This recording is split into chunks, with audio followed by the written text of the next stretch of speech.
The influence of those around us is so powerful. Many times we don't even realize we're being strongly influenced because it generally develops over an extended period of time. Peer pressure is an especially powerful form of influence because it is so subtle. If you're around people who spend all they make, chances are excellent that you'll spend all you make. If you are around people who go to more ball games than concerts, chances are excellent that you'll do the same. If you're around people who don't read many books, chances are excellent you won't read many books. People around us can keep nudging us off course a little at a time until finally, 10 years from now, we find ourselves asking, how did I get here? Those subtle influences need to be studied carefully if we really want our lives to turn out the way we've planned. Now, on this major point, let me give you 3 key questions to ask. This may help you to make a better analysis of your current associations. Here's the first question. Who am I around? Good question. Make a mental study of the major people with whom you most often associate. You've got to evaluate everybody who is within the circle of being able to influence you. So major question, who am I around? Next question, what are they doing? To me, that's a major question to ask. What have they got me doing? What have they got me listening to? What have they got me reading? Where have they got me going? What have they got me thinking? How have they got me talking? And how have they got me feeling? What have they got me saying? You've just got to make a serious study of how others are influencing you both negatively and positively. Now, maybe the influence of all those around you is okay, but just ask yourself, it doesn't hurt to ask, who am I around and what are they doing to me? Now, here's the final question. Is that okay? Maybe the people you associate with and their collective influence is okay, but then again, maybe it's not. All I'm suggesting here is that you take a close and objective look. Everything is worth a second look, especially the power of influence. Positive influence can have an incredible effect on your life, but so can negative influence. Both will take you somewhere, but only one will take you in the direction you truly wish to go. It's so easy just to dismiss the things that influence our lives. The man says, I live here, but I don't think it matters. I'm around these people, but I don't think it hurts. I would take another look at that. I've got a good phrase for you. Everything matters now. Sure, some things matter more than others, but everything matters. Everything weighs something. So you've got to keep checking to find out whether associations are tipping the scales toward the positive or toward the negative. It doesn't hurt to look right. Ignorance is never the best policy. Finding out is the best policy. Remember, part of the purpose of this program is to get us to say the days of kidding myself are over. I really want to know what I have become and what I'm becoming. I want to know where my strengths and my weaknesses lie. What has power over me? What's influencing me? What have I allowed to affect my life? Perhaps you've heard the story of the little bird. He had his wing over his eye and he was crying. The owl said to the little bird, "You're crying." "Yes," said the little bird, and he pulled his wing away from his eye. "Oh, I see," said the owl. "You're crying because the big bird pecked out your eye." And the little bird said, "No, I'm not crying because the big bird pecked out my eye. I'm crying because I let him." It's easy to let influences shape our lives, to let associations determine our direction, to let persuasions overwhelm us, to let tides take us, to let pressures make us. The big question is, are we letting ourselves become what we wish to become? In this most important subject of association, here are some actions you may want to take. First, disassociation. You may, after a study of those 3 questions, who am I around? What are they doing to me? And is that okay? You may come to the serious conclusion that there are some people you just have to break away from. I'm not saying that it's an easy step to take and it's not to be taken lightly. However, I am saying it may be an essential task. You may just have to make that hard choice not to let certain negative influences affect you anymore. Remember, it could be a choice that saves the quality of your life. The second action you may want to take is limited association. It could well be that you are spending too much time in a certain area of your life with a certain group of people. It's easy to put time and effort in the wrong place. The guy spends 3 hours at the ball game and 30 minutes listening to the sermon. See, that's called out of balance. 30 minutes for spirituality, 3 hours for entertainment. That doesn't weigh well 5 years from now. 10 years from now, when you take a look at the sum total of your values in your life, here's one of the easy ways to end up with a mediocre average life. Spending major time on minor things. Sophisticated people learn to weigh everything before they spend time or money. You've got to weigh before you pay. Whether you're going to spend heavy time or light time, you've just got to weigh. Otherwise, if you're not careful, you can get trapped into spending heavyweight time with lightweight people. Now, it's okay to have casual friends as long as you give them casual time, not serious time. Spend major time with major influence and minor time with minor influence. It's so easy to do just the opposite. But don't let it be said that you fell into that trap. So maybe all you need to do to change some of the influences in your life is not to eliminate them, but merely limit them. Say, I have a good time with these people, but I'm not going to spend days and days with them anymore. I'm just going to cut that down and save some of that time for more major people and more major enterprises. Remember, it's your life. You can spend your time with whomever you want and whenever you want, but you didn't invest in this program for me to kid you. Take a look at your priorities and your values. We have so little time at our disposal. Wouldn't it make sense to invest it wisely?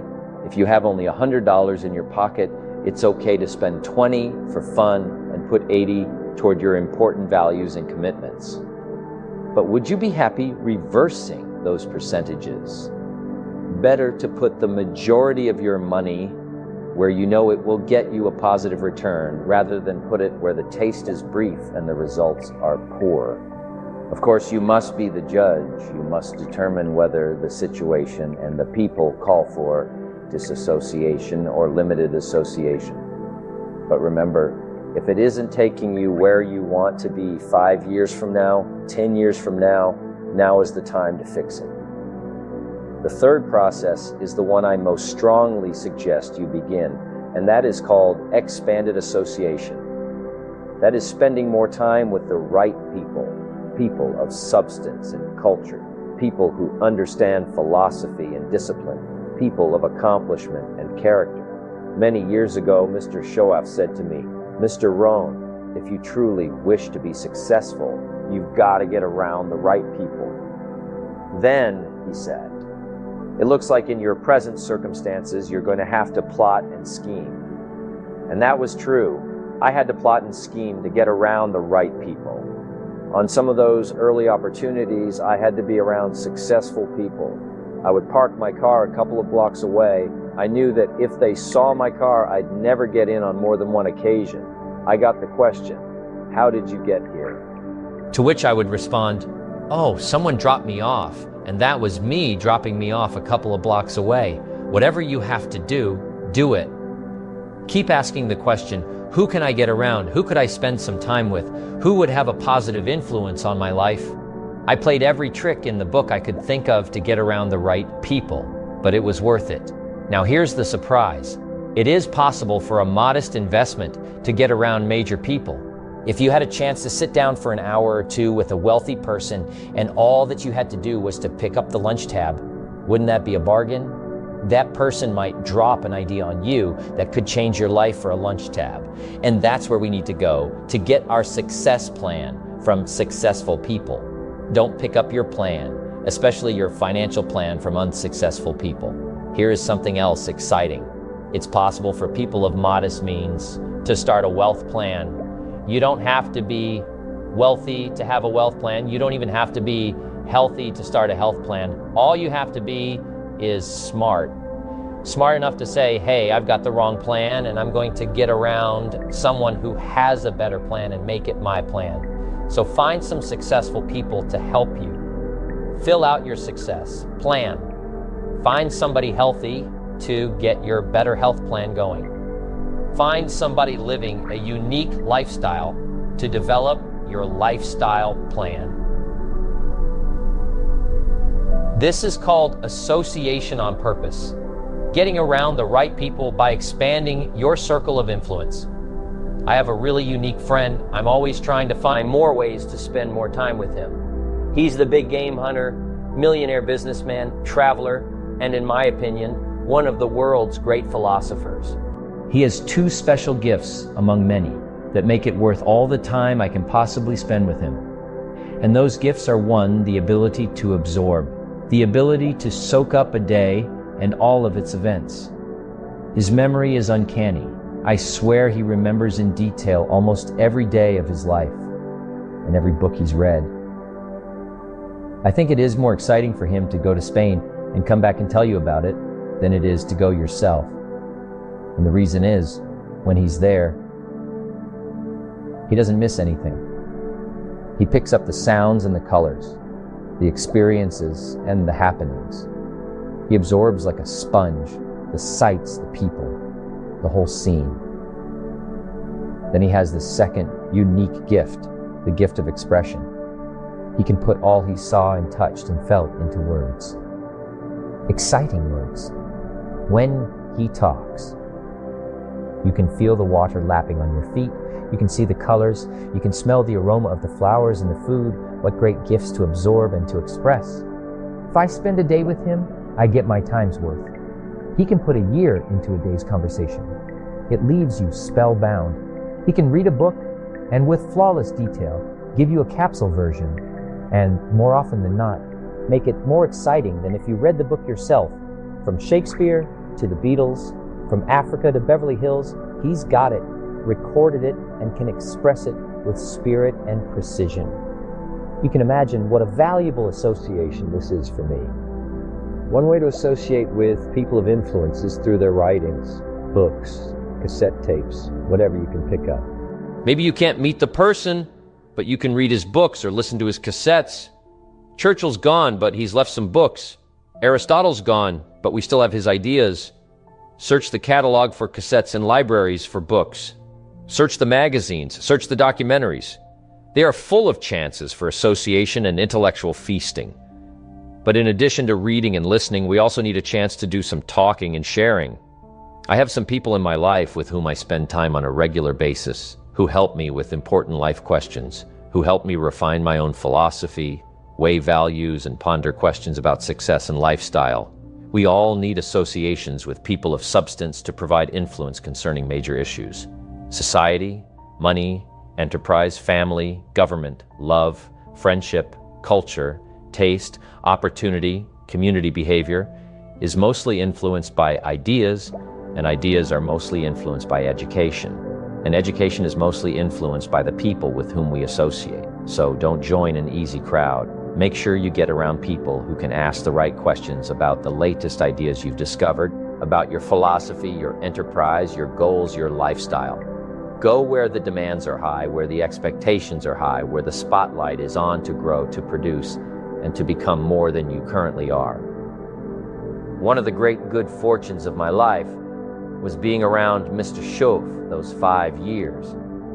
During that time, he shared with me at dinner, on an airplane, at a business conference, in private conversation with a group, all those ideas that caused me to make the helpful and necessary adjustments in my thoughts and activities. And those daily changes, some so very slight, so very important, added up to such weighty sums in 1 year, 3 years, and 5 years. A big part of the value of this association was having Mr. Schoaf repeat the ideas over and over. You just can't hear basics, fundamentals, major pieces of the philosophy of life too often. Another part was Mr. Schoaf's unique ability to check and measure my progress. That is so important. Measurable progress and having someone to monitor that progress. Another benefit of my association with Mr. Schoaf was that I kept growing in experience, knowledge, and accomplishment, and was able to bring all that value to the same basic questions. What a learning experience that was. Some of the early questions I had shrugged off. I now saw a growing importance they had. It was really my education that was changing, not the questions. It's like reading the Bible or listening to cassettes. When you have some added measurable experience, you now bring to the reading and listening a new worth. You now listen and read at a new level, and the substance gleaned, the wisdom gathered from that new level can well be where your fortune and the best of your lifestyle can be developed. One more thought, and that is, strive to become the kind of person that people of quality and substance would want to be associated with. Become a person of skillful language, positive attitude, well-read and well-disciplined, a person of culture and intelligence. You will be uniquely rewarded by this reputation, drawing exciting people to you. Remember, to attract valuable people, you must be attractive. Here's how you know. Someone's your friend. You can tell them bad news, and they'll listen. They won't tell you why. You know you're stupid, and why that bad thing happened to you, and how something worse happened to them once, and, derail the whole conversation. You can actually tell them bad news, and they'll listen, so that's a good thing. And then this is a weirder thing. You can tell them good news, and they'll help you celebrate. And that's a really good way of deciding who you should have around you. Because if you have someone around you, something good happens to you and you're kind of afraid to even admit it because, God, something good happened to you. It's like you let that be known and it'll certainly be taken away. So, you come out and you sort of tell someone half-heartedly that something good happened to you, and they give you a whack and then talk about, the great thing that happened to them 3 years ago, or worse, the great thing that happened to someone that they knew 3 years ago. It's like, go away from that person. They're not helpful to you, and they're not helpful to themselves either. And so you want to surround you got to think about this. You got to surround yourself with people who want the best for the best part of you. You can hang around with weasels and losers that are trying to pull you down to justify the fact that they're spiraling downhill as well. And the upside of that is you don't have to have any responsibility, and you can all whine about how wretched life is, so that's pretty attractive, but I would say it's also a bad medium to long-term plan. And so it's acceptable and desirable. You try to surround yourself with people who are facilitating your development. And you might say, well, I've got people around, I know them well, they're not doing that well, and they don't fit into that category. It's like, what's your point? What are you going to do with them exactly? If they'll listen and cooperate with you and move towards a better future, great. If they don't pay any attention, and they keep doing the same damn things over and over, and they're not going anywhere, and it's painful, then maybe the proper thing to do is say, you just have your misery. I'll go off and have my life, and maybe you'll wake up at some point in the future and think that's a better way of being. Because just putting up with it is all, well, they call that enabling, right? You put up with that sort of behavior, you're providing tacit consent for it and even tacit approval. It's like it's a bad idea. You have, I would say, both the right and the responsibility to surround yourself with people who are good for the best part of you. Psychologists have found two major things that we as human beings get the most happiness and satisfaction from. Two things. Number one, our work, our contribution to society, our continued progress toward reaching our goals, our activity that generates our lifestyle, influence, power, and true love. The love we receive from our spouse, our children, our parents, our families, our friends, knowing that one person or several people care about us, want to spend time with us. The professional goals that you've outlined for yourself take a lot of work. Your ambition takes a lot of work. Discipline skills, constant learning to improve yourself and develop yourself and improve your skills and develop your skills. You don't expect that your achievements will come to you on a silver platter. Working on the wish and the hope and the prayer philosophy. No, you know that your goals require constant attention and discipline every day, or they'll what? They'll never come to you at all. You can't just come home at night after work, after a long day, and expect that your family life is growing just fine all by itself. You can't just expect that your personal life will grow and flourish without attention, without taking time to feed and water and weed out the bad stuff, the negative stuff that happens while you're away. No, creating the perfect personal life, family life takes just as much attention as creating the perfect professional life. It takes love and nurturing and kindness and sincerity and caring. It takes all those things. And that's one of the biggest mistakes that happens today. People spend all their time, focus all their energy, give everything they've got. They give it all to the job. It can't work that way. Your family requires more than that. The investment we make in our personal relationships before they're put on paper is the investment we must continue to make. The more we give, the more we get. If you stop giving, guess what? You'll probably stop receiving too. So keep your investment in relationships and family active. That's part of the good life. What good is a mansion on the hill if you've got no one to share it with? It's no good. What good is an investment portfolio worth millions if you've got no one to share it with? It's no good. What good is working so hard, day after day, month after month, year after year? Working until you accumulate everything you want, and in the meantime, your family left you. It's no good. It all loses its value. Life has to be balanced. Work hard, play hard. Work 6 days, take 1 day off. Work 3 months, take 1 week off. Life has to be balanced or your lifestyle will suffer. Balancing your personal life with your professional life is key to making your ambition work for you. Home life, work life.